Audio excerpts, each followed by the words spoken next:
বাংলাদেশে নড়াইল জেলার অন্যতম স্থাপত্যিক ঐতিহ্য গোবিন্দ দেবের জোড়বাংলা মন্দির।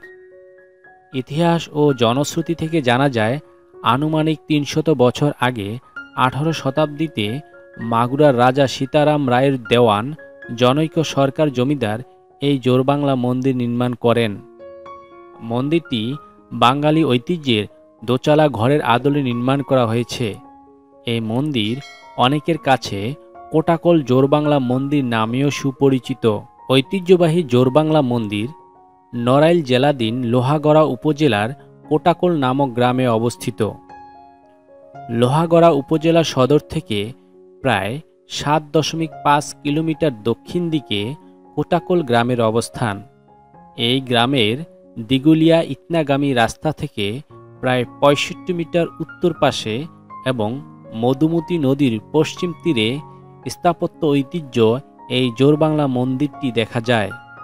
আয়তাকার পরিকল্পনায় নির্মিত মন্দিরটির দৈর্ঘ্য ৯ মিটার এবং প্রস্থ ৮.৫ মিটার।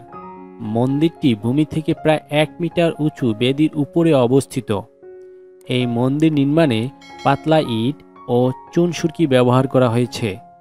দোচালা বিশিষ্ট জোড়া ঘরের এই স্থাপনায় ২টি কক্ষ রয়েছে। মন্দিরের সামনে রয়েছে ছাদহীন একটি বারান্দা। সামনের বারান্দা থেকে মন্দিরের অভ্যন্তরে প্রবেশের জন্য ৩টি প্রবেশপথ দেখা যায়।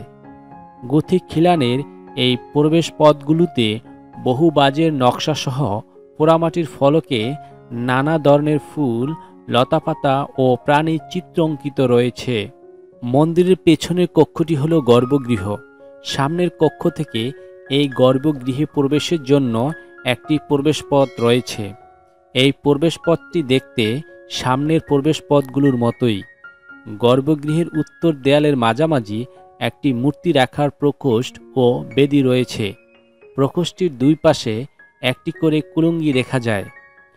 গর্ভগৃহের পূর্ব দেয়ালে আরও একটি প্রবেশপথ রয়েছে।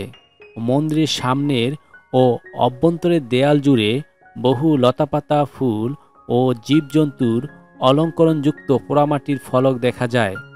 এছাড়া মন্দিরটির দোচালার উপরে রয়েছে অলঙ্কৃত চূড়া। নড়াইল জেলার এই ঐতিহ্যবাহী মন্দিরটি গণপ্রজাতন্ত্রী বাংলাদেশ সরকার কর্তৃক ঘোষিত একটি সংরক্ষিত পুরাকীর্তি।